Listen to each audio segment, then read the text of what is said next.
What is up, guys? You know who it is. It is your allies behind enemy lines. Ryan and Joy coming at you thoroughly behind enemy lines in Cowboy territory, holding it down right now for all our allies across the U.S., rooting on the Washington football team.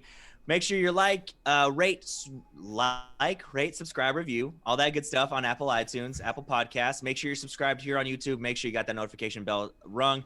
So as soon as we drop this episode, you are notified and you can watch it and enjoy all the latest and greatest news that is happening in and around the Washington football team. Today, we have our first guest of the first episode of the new year. It is going to be Parker Hamlett from Washington Brawl. Joey, why don't you go ahead and bring him on in here? He's in here. We were fortunate enough to be on his show a couple weeks ago and chat a little bit. It was a good time. We had a fun time. So we wanted to make sure that he was over on our show and brought him into our house. Parker, how's it going, bud? We appreciate you coming on, man. I did not know that. It's an absolute honor to be the first guest on the Allies Behind Enemy Lines podcast. As you guys say, everybody needs allies, and you guys say you're in enemy territory, and I hate to say it, but since the last time we talked, your native Dallas Cowboys got a lot closer in that NFC East division race, and a little bit closer than I'd like to say, than I'd like for it to be, that's for sure. But thank you, guys. Yeah, absolutely. Sure. No, thanks for coming on. But yeah, we'll get into that. But yeah, this race got a little bit closer than we would like it to have been, than we thought it was going to be. So we'll jump right into Parker. We'll kind of get to know you a little bit. So you are a DMV native, correct? You live kind of around in the DMV area. And so have you been a Washington football fan your whole life? Yeah, as you can see behind me, I've got ghost of old Washington football team seasons past. Got the swearing jersey at Compton. Got the custom DMV, only one ever made, Alfred Morris signed license plate. Been a fan my entire life. Actually wasn't a big football fan growing up. I kind of got all the Washington football team gear passed down to me. Like I was telling you guys before I went on, I had JP Finley on this week. I kind of started listening to podcasts, kind of got hooked on with that. Started Washington Brawl 278 days ago. I know it's kind of weird to count, but we just recently reached 1,500 followers on Twitter. Had a big year over at Washington Brawl. I run that. I bring a bunch of people on every week. Other Wash football team podcasts, of course, like yourselves. Only the best for the Wash football team community. You guys absolutely killed it when you came on. Had a bunch of people ask about your show. So very glad to be on the show. But like I said, been a Wash football team fan my entire life. Ready to talk playoffs, baby. Playoffs. That is what I'm most excited to talk about after 2020. Man, it is definitely feels good to say that we are on the precipice of a possible playoff run for the newly crowned Washington football team. Yeah, man, we're right on the doorstep, and thank goodness for all Facebook memories, Joe. I think it was right around this time, about 8 years ago, we were in D.C. getting ready to watch Washington play the Cowboys for the division title. Obviously, we ended up taking it there with RG3. Man, how sick was that game? We had a blast going to that. That was so much fun. One of our best experiences as Redskins fans at the time and Washington football. We'll get right into it. And Joey, I'll pass it to you real quick. This Eagles team, we talked about it on Monday a little bit. Not exactly, they're not exactly going to roll over and let us put their belly. This is going to be a dogfight, and this is going to be something we're going to have to absolutely work for. Oh, definitely work for it. And anyone that thinks that they're just going to, they have nothing to play for is sadly mistaken. The sentiment around the Eagles fan bases, I do know a lot of Eagle fans, through the Madden community and whatnot, is that they want to lose. They're like, we don't want the Cowboys to be the title. We'd much rather have you guys have the title than the Cowboys and have a higher draft pick. So please, we don't really care that much. We're going to be rooting for you guys. So I was like, pass that on to the team. Can you pass it over to the team and see if they can get on board with that? But no, I've already heard that Jim Schwartz has the, what did he call it, the no hat clause, or the no hat clause, the no hat in our field clause, where that means basically they don't want to have anybody grabbing their NFC East championship hats and putting them on their field. So they already got their players on notice, and they are hungry. Unfortunately, or fortunately, the way, depending on whose fan base you are and how you want to look at it, they are in the injury boat just as much as we are. So they're going to be hobbling onto that field as we are as well. And they're going to put forth, that effort, and they're going to try to go out there and play spoiler. Oh, 1,000%. I've heard some people say, the Eagles and Eagles fans would rather not have the Cowboys in, this and that, going back and forth. I don't think they want to lose. Parker, I don't know what you think, but The reason I think it's going to be so tough is one guy and one guy only. That's going to be Jalen Hurts. He's out here trying to prove that he's going to be the starter going forward. Carson Wentz might have been your time already, but he's going to be out there trying to push the ball down the field, trying to make plays with his legs and all that stuff. And so that's the biggest wild card and the biggest worry for me is being able to contain Jalen Hurts. As good as that front seven is and as good as our pass rush is, I know he's going to be going balls out trying to win this ball game for the Eagles. Yeah, Jalen Hurts had a very tumultuous college career, losing his job at Alabama and then going to Oklahoma, kind of revitalizing career with Lincoln Riley and them. Then he comes to the pros in kind of a sticky situation with Carson Wentz, takes the guy's job running that RPO offense to a T. You're talking about the Washington front seven. I think the biggest key to this game, and we'll talk plenty about Jalen Hurts, but to me, the biggest key to this game is Fletcher Cox and Derek Barnett playing. Those are two guys that are questionable going into this matchup. And Fletcher Cox, as you guys know, being lifelong fans, has always given the Washington football team fits. So if they were without those two key pass rushers and Alex Smith being a full participant in practice today, finally stretching with the team, I think the Washington football team fares a very good chance. But Jalen Hurts, man, he's the real deal. He made, detoxing Carson Wentz at a starting quarterback position a lot easier. And, he's their leading rusher right now. You had Miles Sanders go off a lot of fantasy boards early, but, their leading rusher right now is their quarterback. And that is a lot of tribute to this, how dynamic Jalen Hurts is, not just as a quarterback, but just as an athlete in general. So I agree. He is a threat heading into this matchup. And just to add on to that, what Park was saying there, as far as, quarterbacks, Jalen Hurts and moving the ball, I think we've played – all four teams that we played with a quarterback that's ran 50 yards or more, we've lost. Russell Wilson, Lamar Jackson, Daniel Jones, and Kyler Murray. So I know Ron Rivera compared Jalen Hurts a lot to Russell Wilson. So that's the type of quarterback we're dealing with. And I don't want to, I've already got that song stuck in my head, Everybody Hurts. And I don't want that to be us. And I don't want that Jalen Hurts to be, us to be the victims of that song. Well, I mean, another thing being the Philadelphia Eagles do have the worst offensive line in the National Football League. They've allowed 62 sacks, worst across the league. So Jalen is going to be running for his life, people. He's definitely going to have to work for it. Yeah, to that point, I'm glad you mentioned that because, if fans are expecting us to go out there and get 8 sacks again, the reason why I would say, hey, temper expectations and tap the brakes a little bit is because Jalen Hurts, to his credit and to a fault, sometimes that first read isn't there. Boom, he's gone. Whereas Carson Wentz, he'll go through his reads, and sometimes, much to his fault, he'll hold on to the ball too long and won't make that decision to get out of the pocket or try to make the move with his legs, right away. So, it's kind of a catch-22, a little yin and a yang of Carson Wentz was staying in the pocket a little too long. Jalen Hurts, sometimes he's one read and go. And so it kind of counteracts that pass rush, but also, would help the secondary in a little bit. It's just one of those weird things. So I think it's going to be very, very interesting to see how we counteract Jalen Hurts and how the secondary, because, we've seen their wide receivers stink. We already know what's going to happen. Deshaun Jackson's probably going to catch a bomb for about 50 yards because he does it every time he plays us. Before he was a Redskin and after he was a Redskin, we saw him do it last week against the Cowboys. He's going to catch at least one. Joe, you're shaking your head no? He's going to get hit. We're going to hit him really hard. He'll be out. He'll be out with Hovland holding this side. He can only play against us, yeah. So, Yes. Yeah, but so I think that's that. You mentioned about that offensive line because Jalen Hurts is going to be having to run quite a bit, but at the same time, that falls right into one of his strengths. So it's going to be very, very interesting to see how we counteract that and what Jack Del Rio and the boys are going to have dialed up. He's averaging 7.7 yards per carry, which is a hell of a number. And I do like what you said there about him knowing when to run. If that read's not there, he doesn't let how athletic he is be his detriment. Whereas Carson Wentz was kind of gun shy, had some PTSD.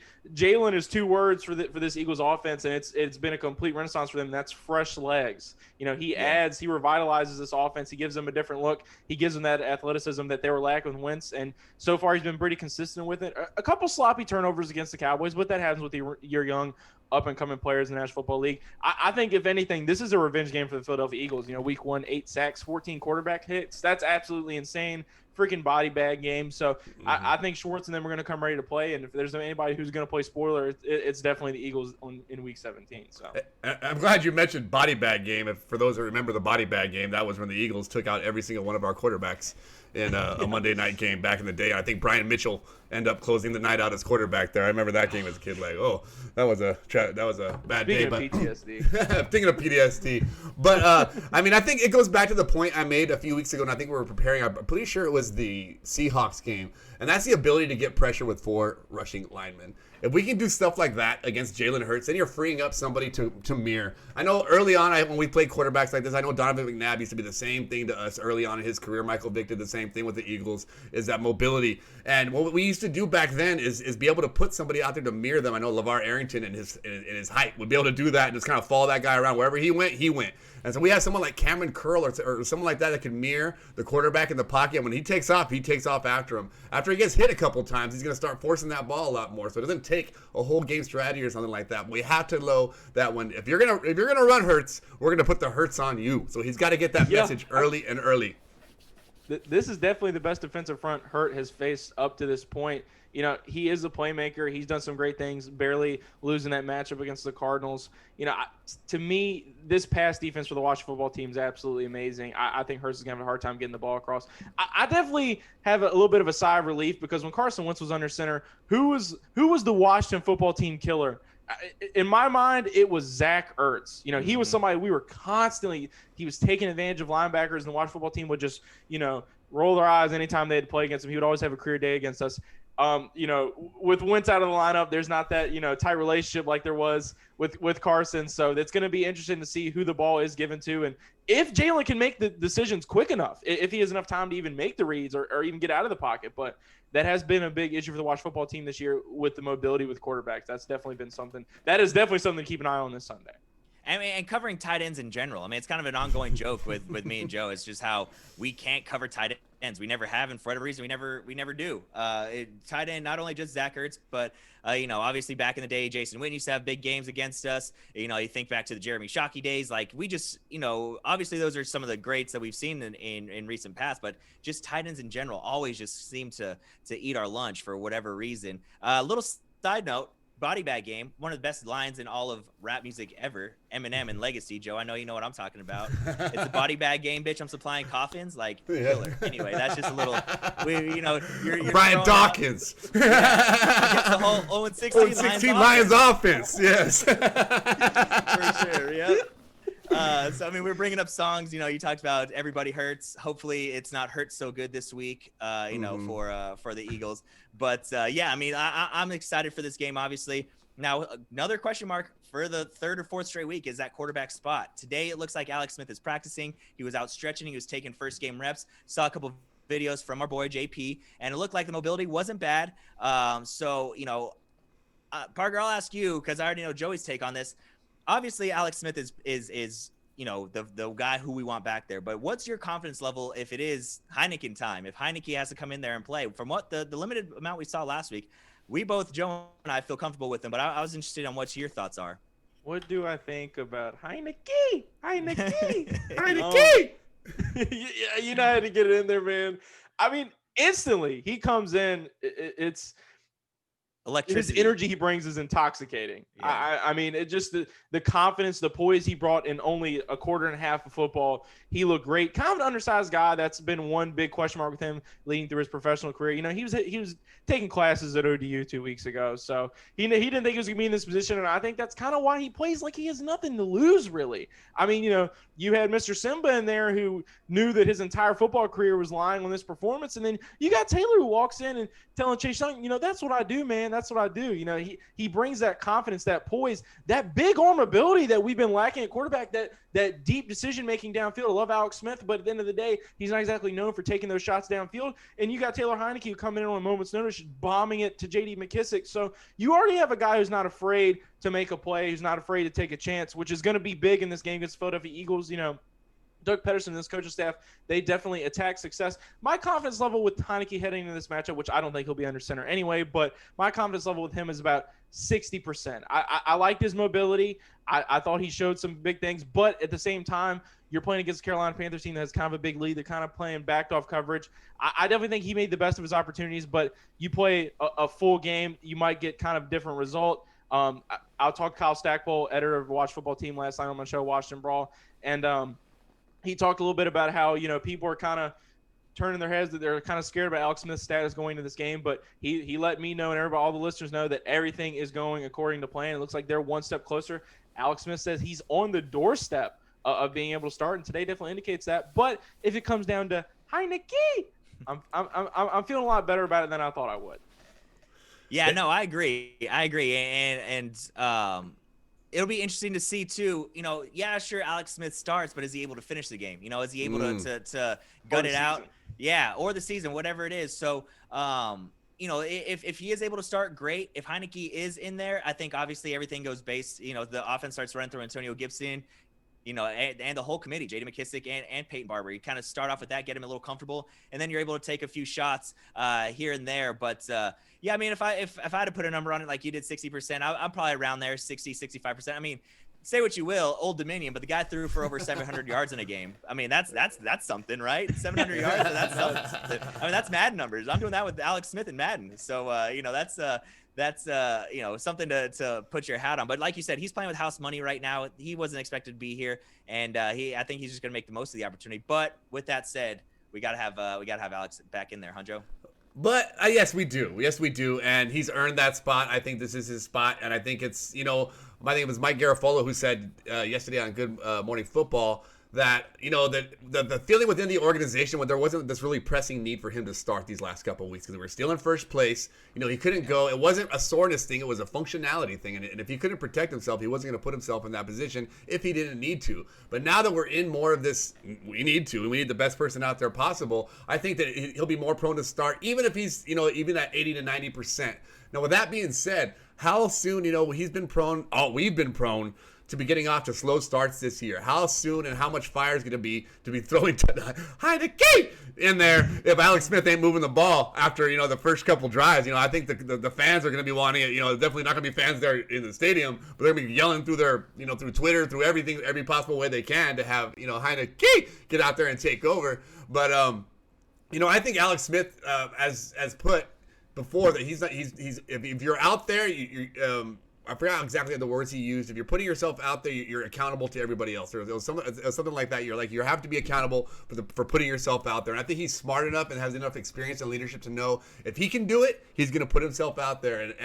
And the question mark with can Tyler Heineke handle that position is yes. I mean, that was Ron Rivera's only question with them. Was it too big for him? Was that position too big for him? And he walked right out there, and it showed instantly. I mean, my favorite throw of his was one that wasn't completed, the one to Cam Sims. And if you look at that view from the view of what he saw an all-out blitz of everybody coming right towards his face. And did he panic? Not even one crazy leg step. He stood strong in that pocket and delivered a perfect pass that should have been caught to Cam Sims. That tells me everything I need to know about Heineke. And so, I think our quarterback position is going to be good.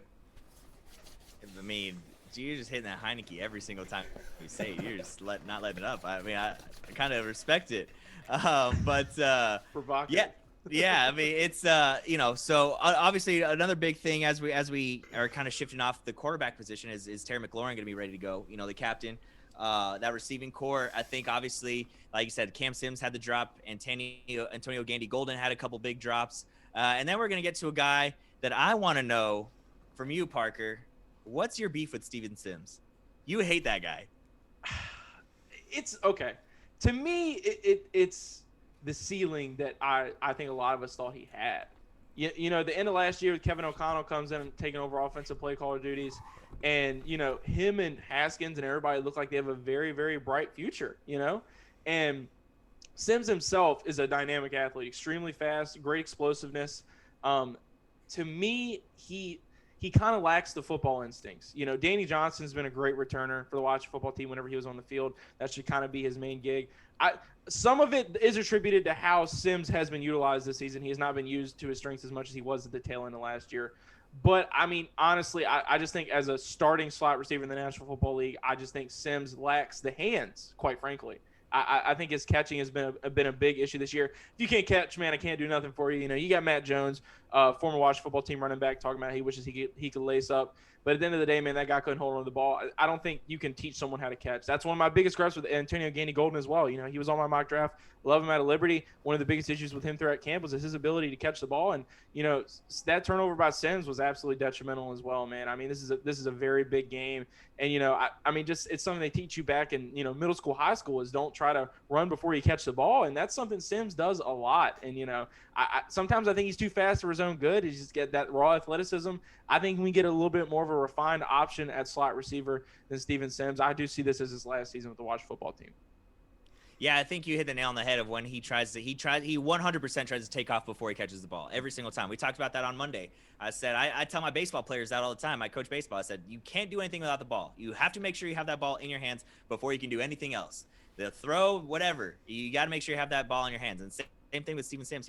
He's looking upfield. He's turning upfield, and that ball isn't in his hands yet. And 9 times out of 10, it's hitting those hands and falling out. So you're right. It's tough. But I was curious because you know, on the Twitter feed, there's a lot of Steven Sims slander. And while I see what you're saying, whereas like he looked so promising last year, like he looked like, all right, we have a slot receiver. We thought we had it with Jamison Crowder. We thought we had it with Trey Quinn. Now it looks like we got it with this guy. And unfortunately, you know, like you said, it may not be the case.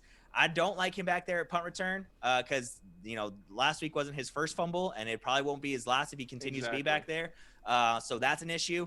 But as far as a slot receiver, he has all the abilities except for the one, like you said, catching the ball. And when you're a receiver, that's kind of a big deal. But I think having Terry McLaurin out on the field, obviously when he's our most dynamic playmaker on the offensive side of the ball, is going to be huge. And it's a nice little security blanket. Him and Logan Thomas are 1 and 2 there for Alex Smith of, you know, if you know, somebody's not open, I'm sure one of those two guys are. Let me see if I can get it to them. So, you know, that's kind of how I feel there. A little bit of a disclaimer on Steven Sims, though. I think when anyone but Haskins is under center, I think Sims' production immediately goes up. I mean, that kind of has been a trend. Whenever Dwayne's not in the game, Sims does get a little bit more attention with the play callers. You know, it just kind of bothers me, man. He's got all the skills. He has all the tools. You're throwing to the guys like Dontrell Inman and Isaiah Wright behind the line of scrimmage, which Isaiah Wright's pretty quick, but Sims should be getting all those quick, explosive plays. Take advantage, Scott Turner. Take advantage of this man's speed, of his versatility. It's just, you know, and when he's not getting those opportunities, just to see him squander them on you know, muffin punts and stuff, it just – there's no place for that on the football team. You know, we already beat ourselves enough offensively by starting off as slow as we do. So just can't afford stuff like that. You know, it's like we're talking about with Haskins. If you can't understand the little stuff in this sport, you're doing nothing but holding the football team back. So and what I don't understand is you remember last year, wasn't it against the Patriots that he returned the kick all the way, the kickoff all the way for the touchdown?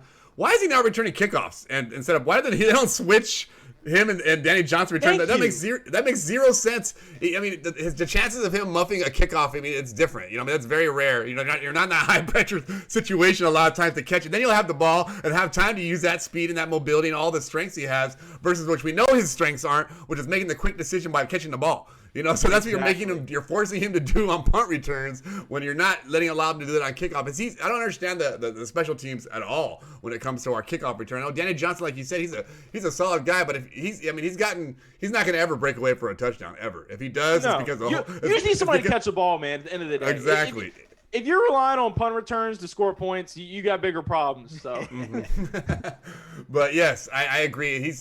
You cannot rely on him on 3rd and 7 across the middle to catch the ball. Cannot. You know, he's not a Pierre. You got to have your Pierre Garçon out there, someone that's going to catch it every second freaking time you throw it to him. You know, that's what we need. You look across the National Football League, you got Cole Beasley, you know, who isn't exactly the most athletic guy in the National Football League, but he catches the ball. Best slot receiver statistically in the NFL. You know, he does his job. He does all the dirty work, and I just don't think Sims can do all the dirty work. I think he's got all the athleticism in the world, but, you know, it still has to translate into success on the field at the end of the day. It's not slander, man. You know, I wanted the best for this young core of players, you know, Kelvin Harmon, Steven Sims, Dwayne Haskins, Darius Guice, all those guys. I was on that hype train at the end of 2019, but at the end of the day, this doesn't pan out like that, and I don't think he really has a place with his coaching staff in this lineup, honestly.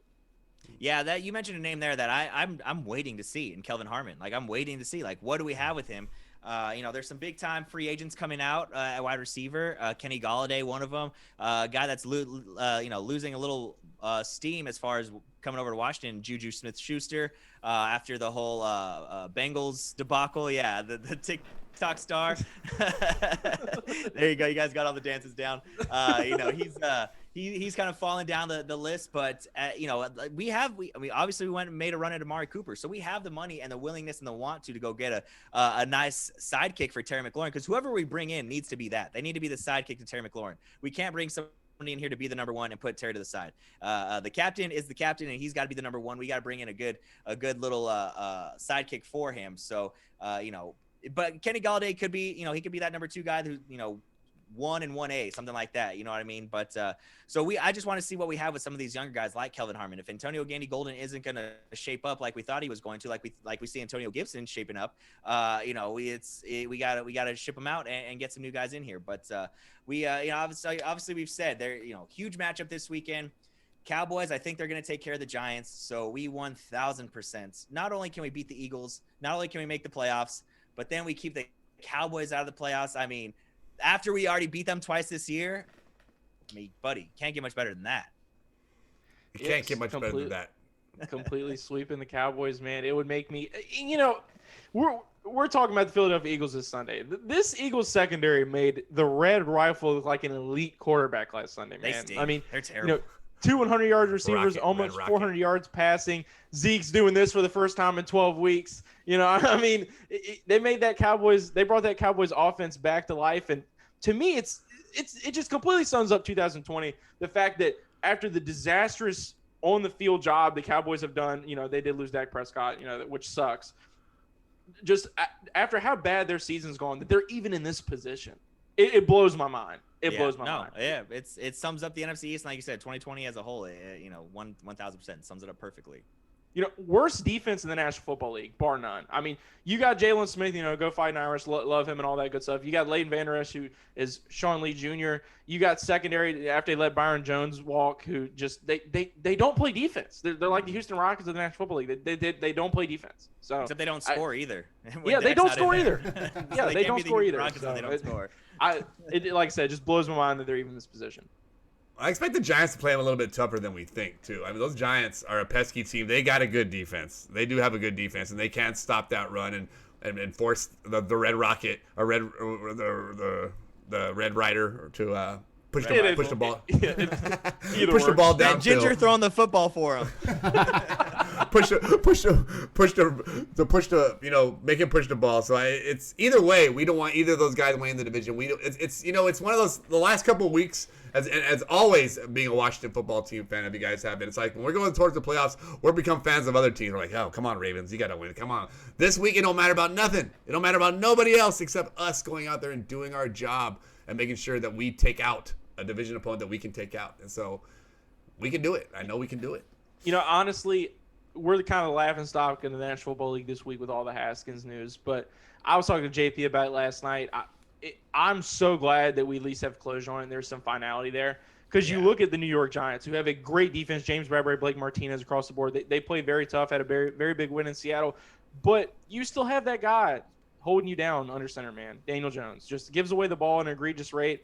I'm honestly relieved as a Washington football team fan that we at least will continue the search for QBX, whereas the Giants are still in a weird, toxic relationship with a guy from Duke. So, well, see, the problem for the Giants is that Daniel Jones has shown flashes of being really, really good. Luckily for us, Dwayne really never showed those flashes. Like, you know what I mean? Like, he just came out here and just stunk. He had a couple good games, showed some glimmers of maybe being a good quarterback. For Daniel Jones, he's shown that he can chuck the ball around a little bit. He can make the right decision. He can make the play with his legs. But yeah, he just gives the ball over way too much. You can't. You guys are coaches, man. When it comes to ball security, that's just not something you can coach. Those are things that people cannot overcome. I talked about Matt Jones earlier. That former Washington football team running back, he just could not hold on to the ball, and that's something that's going to haunt Daniel Jones' entire career unless he really cleans that up. Yeah. Yeah, it's like that. Daniel Jones is like that girlfriend that's nice to you sometimes. You know, so just long enough to keep you around, to string you along for like, 5 years. And Dwayne Haskins is the one that like cheats on you. Gaslighting the Giants. Exactly. The Giants. Hey man, I'm glad. The Broncos don't know what they got going with Drew Lock, who everybody thought was going to be MVP. The highlight of his 2-year career is him dancing on the sideline. So I'm at least glad that we're in a position where we can actually still go find our guy. Yeah, don't be careful with the Drew Lock slander. That's Joey's boner boy. He has a huge boner for Drew Lock. Drew Lock. So many people do.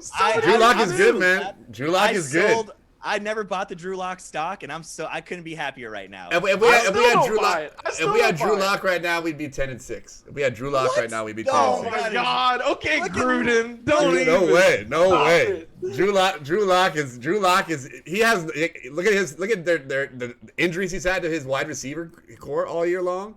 Doesn't have a good offensive line. Hey, Ryan, he's about to bring up the drops too. Jerry Judy can't catch the ball. If he can, it's coming. Drew Lock has got the arm. You'll see. It's one of those stories you just gotta watch and play out. Drew Lock, he's good. All that matters in Mile High, man, is how John Elway feels, though, man. That's the determining factor. If I hate Elway the doesn't Broncos. like you might as well just go ahead and pack your bags and go. That is true. I mean, he'll get one more year. He'll get at least one more year, and if not, he could be look at Ryan Tannehill. He's one of those prime examples. Look at Marcus But that Mariota. was an Adam Gase thing, yeah. I mean, you put somebody in the right situation he's already proven. If you don't watch his career in college, he has the arm, he has the accuracy, he has one of the best deep arms I've seen. And you put him in the right situation. I mean, Brett Favre is one of the best examples of all time. I mean, look at his early years. Once he got that under control. I'd be lying to you, though, Joey, if I told you that I didn't wish we'd picked him over Haskins. And honestly, I see getting Zach Wilson as kind of like a redemption story with us passing up on Drew Lock. I see a lot of Drew in Zach Wilson, so hopefully we can right our wrongs there. I'm glad you said Zach Wilson because that's who I'm all in. I'm either Zach Wilson or Mac Jones. I'm in free agents. We don't not. I think a stat went up the other day that every quarterback Daniel Snyder has drafted in the first round has flopped. So I mean, it's going to have to be a plug and play, man. Joey's hitting the nail on the head there. I like a lot of these guys. I'm not as much in on Mac Jones. You got your Trey Lances. You got all those guys in the first round that people are crazy about. But I just don't like our track record. I think Joey hits a great point there. I actually talked to JP last night about finding, as they say on Watch Football Talk, QBX. Talking about your Deshaun Watsons. Why people even act like that's a plausible option at this point kind of cracks me up. One guy that he really honed in on and said the Watch Football team should put all their chips in for is a guy that is an enemy territory for you guys. That's Dak Prescott. No, all in. I'm all in on that. Give it to me. I don't know why. It kind of scares me that it's not even a possibility because we couldn't win that bidding war with Amari Cooper. So what makes you think we could win it with Dak? I really hope. I know Dak Prescott. Hey, drive the price up there. Drive the price up to $60 million. I know he'll never probably hear me say this, but at the end of the day, he needs to remember how his owner talked about him after the Kansas City Chiefs game earlier this season where he said, that's the difference between guys like Patrick Mahomes and guys like Dak Prescott. He still views Dak Prescott as a fourth-round draft pick after all Dak Prescott has done for this team. Dak Prescott was a prolific passer, a dark horse MVP candidate. He actually proved all of his doubters wrong this season, averaging 400, 500 yards a game in those 3 or 4 games that he played. He goes down and look at this dumpster fire of a Dallas Cowboys team. It's an absolute joke.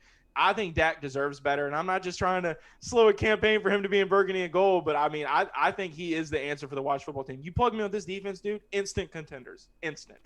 Super Bowl contenders. Like, and no bullshit. Like, yeah, you put Dak. Trust me, I'm all in on Dak. Give him $50 million a year right now.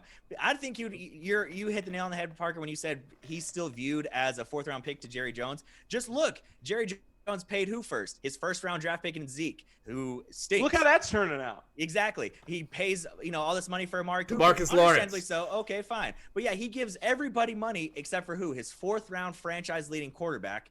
And so, if I'm Dak, I don't want to go back. He Earl Thomas himself. He got hurt, doesn't have the money. And now Jerry Jones and his kids want to go on their little soapbox and, oh, we value Dak. We want Dak to be here for the long haul. Dak, don't you forget a damn thing they said about you leading up to this, man. Dak going to take you to the keep cleaners. that Dak's same going to take energy. you to the cleaners. He's going to take you guys to the cleaners. They do not care about you, man. Dak has been more often than not taken, like you said, to the cleaners without help. He's been without Zeke before. He's been without offensive line. He's been without weapons, and he still made the best of it. And he's turned into one of the best.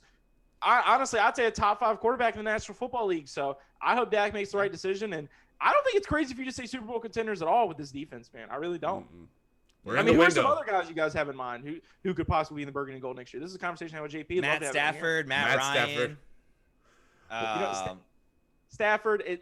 Do the injury worries scare you guys at all? Or with this offensive line, a little bit, but I don't think he'll be relied on to do as much.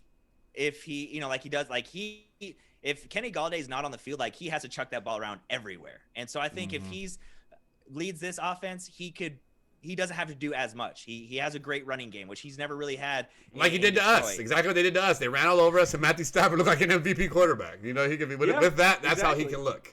And there's other names out there as well. Like you said, Matt Ryan. I know people have been talking about Gardner Minshew as well. No. I wouldn't be mad about that. I wouldn't be mad about that. I'm talking about in addition to drafting somebody. Someone like that. Exactly. In addition to drafting somebody. I'm talking about if you're drafting somebody, then that's the route. If you're just going all in, obviously, if you're not getting Deshaun Watson, Dak Prescott, I don't want you paying $30 million for one of these other second. I'll take Trubisky over Minshew. Oh my goodness. No. All right, guys, we'll talk to you later. No, I know one thing's for sure, and I talked to JP about this. A couple years back when Alex got hurt, we had the nuclear option of getting rid of him, getting rid of his cap. You release him this offseason, it's $14 million. I don't think Alex and this team, with him under center, are going to go any higher than this year. If they make the playoffs, he comes back from damn near career-threatening injury. It perfectly puts a cherry on the top of his career. I think both parties need to move on. One thing that does scare me, guys, is how much this coaching staff believes in Kyle Allen. It really does scare me. We do need to have a talk about that too, because you have Ron Rivera said that he doesn't think the division race would have been this close if Kyle Allen was under center. What do you guys think about that? Yeah, I think he's right, because we would have been in dead last. We would have been anywhere near this. Well, who knows if the games that Dwayne lost us, he might have won us those games. So it might balance out in the end. We never know. Would have, should have though, man. We've seen his body of work in Carolina. One guy I asked JP about, because it just seems like a no-brainer at this point. I know a lot of people are going to roll their eyes when they say this, but doesn't a Cam Newton Ron Rivera reunion make too much sense? Talk about injury concerns. You talk about Matthew Stafford concerns. You still bring in a young guy, though. I'm glad one of you threw that in. That was a great thing. Well, I'm saying that's like plan B. We're not getting a top-tier free agent quarterback. We're going to draft somebody high, and then we're going to bring in a bridge quarterback, I guess what it's called, and someone like Cam Newton or Gardner Minshew or Tyrod Taylor or someone like that kind of just comes in and just doesn't lose games for you. But I think we almost, if Alex Smith is going to have that with him versus, you put Alex Smith against someone like, would you rather have him or Cam Newton? Would you rather have him or Gardner Minshew? Would you rather have him? He almost wins a lot of those battles. So I think if we don't go out there and get a top tier, quote unquote, free agent quarterback, then I think we definitely have to look to the draft. Yeah, Ron Rivera and JP corrected me on this last night when I brought up Cam Newton. He rolled his eyes. He said Rivera did clarify that he would never bet against a fully healthy Cam Newton, and that is not the Cam Newton we're dealing with currently with the New England Patriots. So you already mentioned we don't need that much sex appeal in the locker room, so we'll move on from that. Matt Ryan, I just don't see it happening. I really do think that he's looking to one of his old coaches and Kyle Shanahan on the West Coast. I think Matt Ryan's going to go for the sexy option. I don't think the Watch Football team is a sexy option. But it's going to be interesting, man. If it were up to me, we've done a lot of rambling here, but if it were up to me, you give Dak Prescott a blank check. Yeah. The money you saved on not spending on Kirk Cousins, you give to Dak. I'll take Dak over Kirk, and I'll take that money loss. Let's do it. Yeah, absolutely. We all agree with that. Right on. Absolutely. So we'll go ahead and wrap it up here. That was a good little wrap there. Some free agent stuff. Hopefully on Monday we're all celebrating. Make sure you guys check out Parker's show, Washington Brawl, on the Brawl Network. Parker, let me be the first to wish you good luck tomorrow as your Fighting Irish take on the Crimson Tide. You're gonna need the luck because, buddy, that's gonna be a tough one. 20-point spread. Hey, what are you talking, man? You're an Irish fan too. You mean pray for us is what you mean. I'm just saying it's gonna be rough, tough sledding tomorrow. Usually in college football, the better athletes win, and I'm just saying I think maybe Bama inches them out by better athletes just a little bit, huh?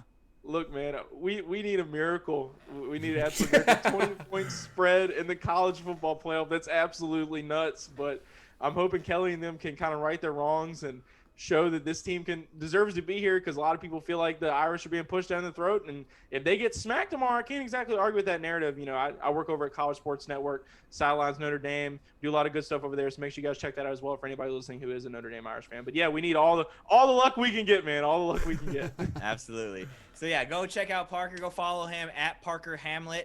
On Twitter, he's got all that stuff there. He does a great job with his social, so you'll never miss anything over there. We appreciate you jumping on, Joey. Hopefully, we're playing that victory trombone on Monday. It's gonna be a double-decker. Absolutely, we got the NFC East title. We're wrapping up, a tumultuous season. Hopefully, we end on a good note, like Parker said earlier, putting that cherry on top of the season of whatever Alex Smith may be for us moving forward.